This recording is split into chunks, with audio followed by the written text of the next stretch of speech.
All right, we're live today. It's Sunday, and I'm back, Sunday Studio. I'm Karen Margulis, and I am really excited to be back in the studio. It's been a really busy fall season with workshops and travel and company and family, a lot of great things. But I haven't had a lot of time in the studio, and I haven't had a lot of time to do these live videos. So I'm excited to come back today and paint for you a winter landscape scene. And I was so excited when December came around because it gives me permission to paint snow, and I love to paint snow. So I'm going to do a little snow scene for you today. But before I do that, I want to give you a gift idea because the holidays are approaching, and I know many of us are making our wish list, and I have something that I think every pastel artist should have. I was telling Michael a few minutes ago, it can change your life as an artist, and he laughed at me like, what are you talking about? What could change your life? That is the right box, the right pastel box. And the reason why the right pastel box can change your life is because it can help make your painting time more efficient. So if you have all your pastels in one box rather than 5 or 6 boxes, just think of how efficient you can paint. You can paint by color and by value without having to hunt and peck in 5 or 6 different boxes. It's fantastic. And I think one of the best boxes for your money is the Heilman box. And everyone who has one, I think, can agree that it's just one of the best boxes out there. They're handmade by the Heilmans. They come in a variety of sizes, and these are some of the sizes that I have. I have the backpack size, which is the first box I had, which is about 12 years old now. And then I have the double sketch box and the single sketch box, and this wonderful little one, which is their latest, which is called the mini pack. The mini pack is in between the backpack size and the double sketch box. So for those of you who say, oh, this is too big, but they say, but this is too small, this is the Goldilocks box. It's just right. I'm going to open it up so you can see what it looks like. You hook it together so that it doesn't collapse on itself. You just turn the turnbuckles here. And you have, oops, there's a little bit of information. These trays lined in memory foam that you can fill. I have not filled this box yet. I'm really excited that I'm going to get to fill it soon, and I'm going to do a dedicated video on filling a box because that's really an important topic to cover. But I wanted to just take a few minutes and share with you this idea. It's well worth it. I know boxes are expensive, but they are one of the most important things that you need as a pastel artist. These boxes are great. I don't know if you can zoom over here. All of them except for the single sketch box have a little hole for your tripod quick release plate so that you can mount it on a tripod, and you can buy this optional easel attachment. And this is what I usually take with me when I travel. I'm going to move up to the mini pack. The mini pack is 9 3/8 by 11 1/4. It holds about 135 pastels. You can go to HeilmanDesigns.com if you're interested. And I know it sounds like an infomercial, but they have changed my life as far as making painting efficient and keeping my pastels safe. So just keep that in mind. I'm going to scoot this over so that I can do a painting for you, so I don't trip over it. I am going to paint today from a crummy little photo, and I don't even know if you can tell what it is, but it is 2 kids going sledding. What? Right there. Okay.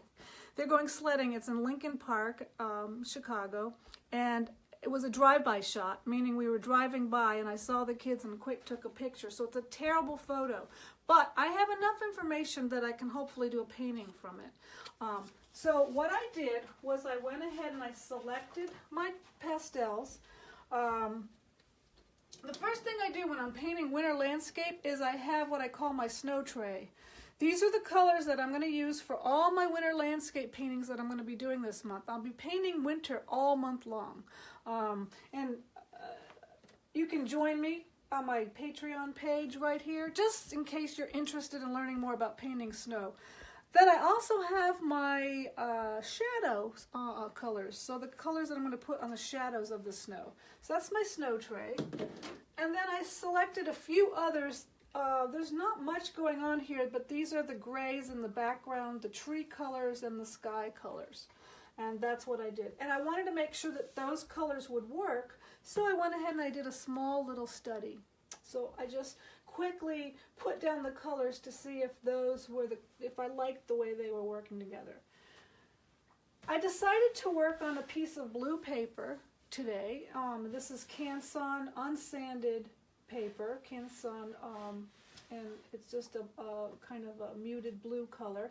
I had someone ask me the other day, do I always use blue or cool color paper when I paint snow? And you might think, well, yeah, that's probably a good idea. You know, snow is cold. But it really depends on the mood I'm trying to get. So if I have a cold, moody kind of winter day, I will use cool colors in the underpainting or the tone. But if I have a sunny, snowy day, like the sun is out, I'll use actually warmer colors to give that glow to the snow. So it really depends on the mood. And this day happens to be a moody, overcast, snowy day, and the kids are, maybe it's just, I think it was still snowing, but they had to get out anyways. So I'm working on the blue paper. So the first thing that I'm going to do is draw the big simple shapes. I like the hill, and I'm going to use just a purple, red, violet, new pastel to draw it. I'm going to actually put my glasses on so I can see a little bit better. And I'm going to just draw the hill. I don't want it to be too much of an angle. And then, let's see, I'm going to have my kids go up the hill this way. So this is where they're going to be.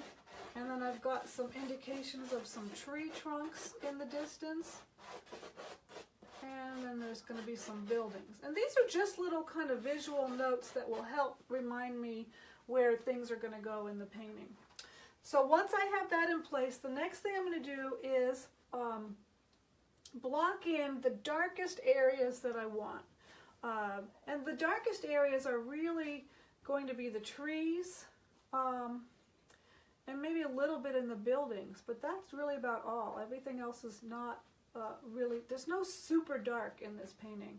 I'm also overwriting the information that I have in the photo, which shows the street and shows a little bit of a car. In other words, I am making some editing decisions and eliminating the clutter in my photo. So I'm using kind of a red-violet to kind of block in these dark areas. I've got another red-violet that's a little bit brighter, and I kind of like this color as an undertone for some of the trees and the buildings, so that they're not just, I don't want my trees to be just brown. So I'm putting this red-violet as that color that's going to go underneath. I'm going to pull it a little bit down in the snow, just so that I can have a little variation in the snow, like that. Alright, then the next thing that I'm going to do is I'm going to come in and block in a little bit more of the trees. And the reason why I'm going to do this is because I really want to know just how dark my darkest things are going to be. And the trees, remember I said those are the darkest. Now, I'm not worried about getting the tree shapes exactly the way they are in the photo. I just want them to be interesting enough for this particular painting.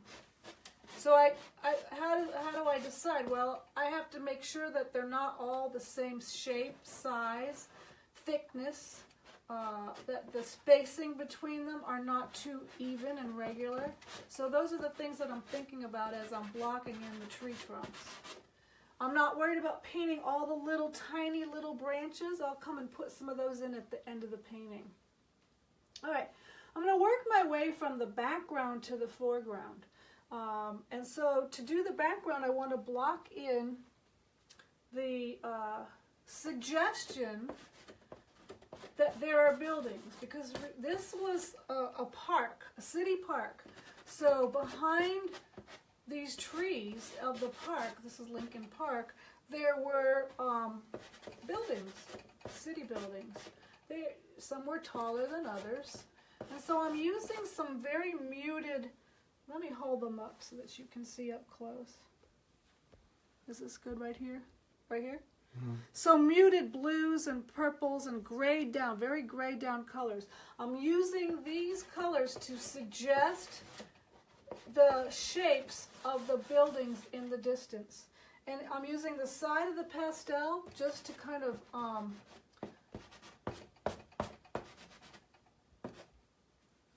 make some kind of rectangular shapes. This is all, I keep saying it, I know, but that's because it's so important. I'm suggesting so that the viewer can do the rest. Suggesting so the viewer can do the rest. So I'm only going to just put in some of these colors that might work for the building shapes. This kind of muted green color works really good for buildings. Now, I can to make it look like it's more of a building, I'm going to just put in some dark gray little bits and pieces so they look like windows. And every building doesn't need windows, just a few. Remember, suggestion. It's amazing how little information our brain needs to fill in the details. So it's starting to look like a collection of buildings, and I've really only put in a few big simple shapes.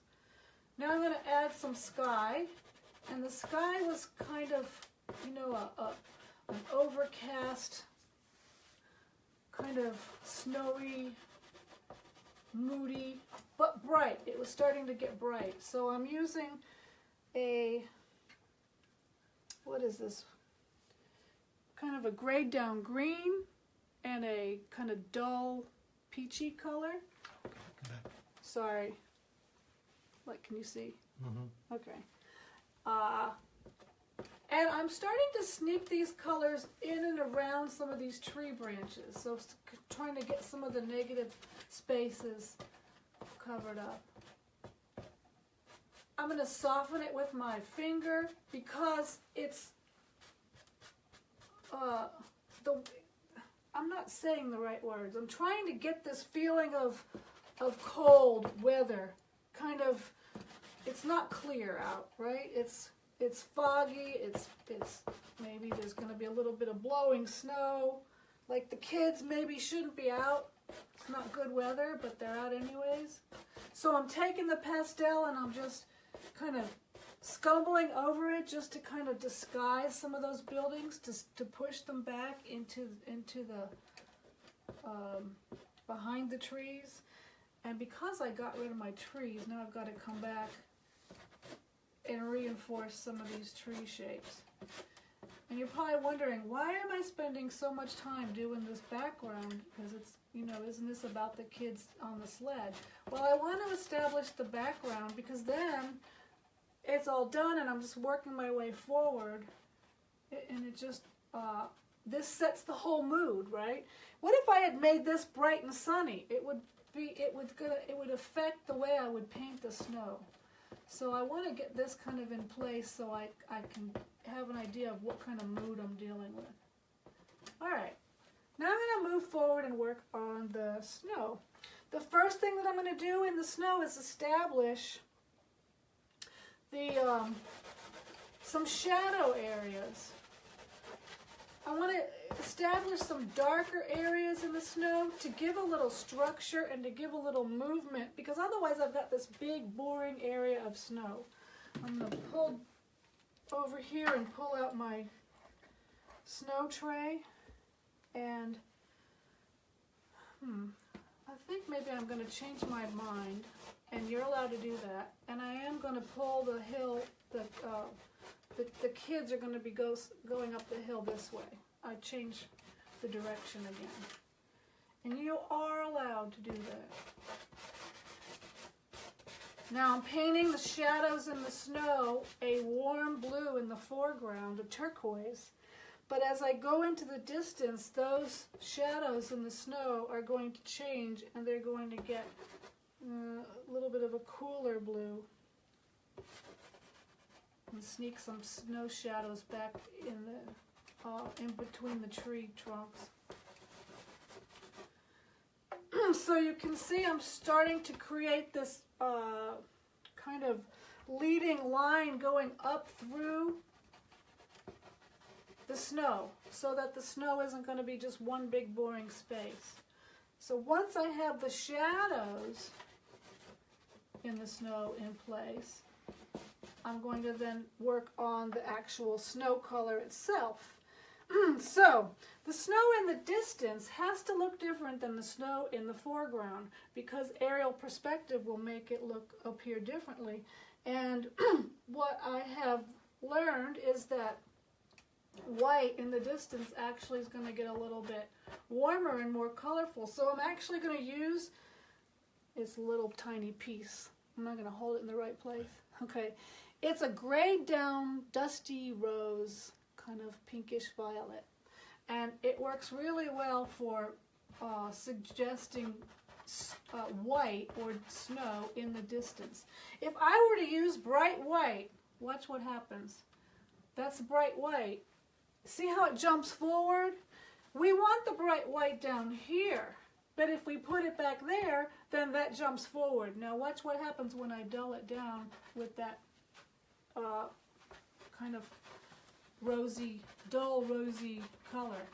It pushes it back and it gives a little bit more depth. I've kind of lost my, I'll fix that. So as I come forward, I want to brighten it up just a little bit. Remember, it's not a sunny day, so I don't want really bright, intensely glowing snow. That's for another day. So I'm going to just use a variety of duller lights. Now, I very rarely use pure white when I'm painting snow. Every once in a while I'll use a pure white, but usually that's only for accent. Most of the time I like to keep the snow colors what I call colorful lights. So they're lights that have a little bit of color to them. So pale yellows, pale peaches, pale pinks. And I think that then the snow has much more interest than if I just use pure white.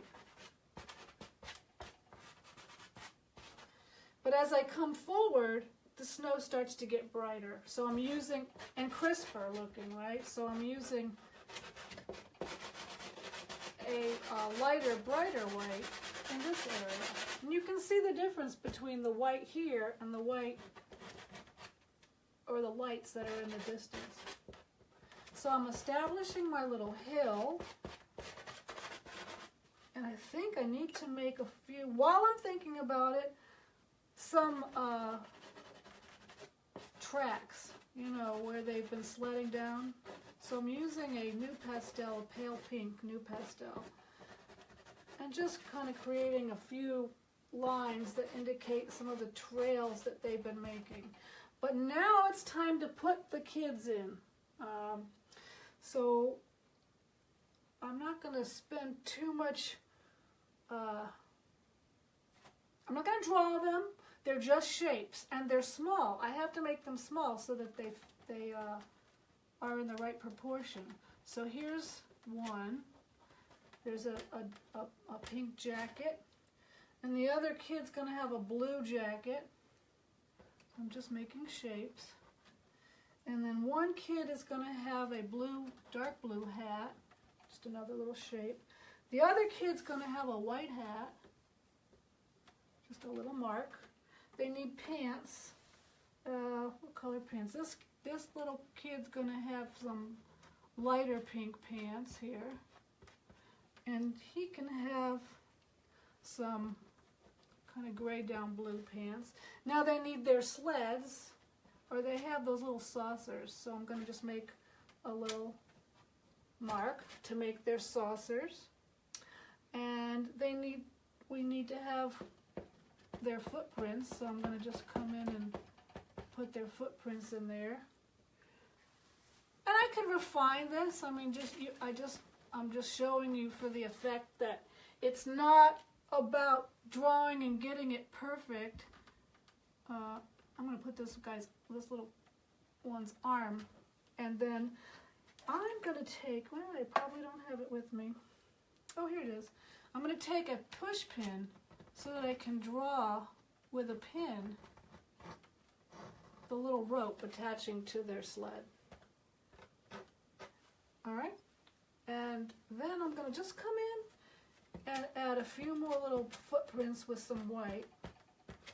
I actually think we need another kid. And when I do this, when I'm playing with this, it's about what feels right, you know? I feel like there's a kid in front of them. We need another kid. And this kid has a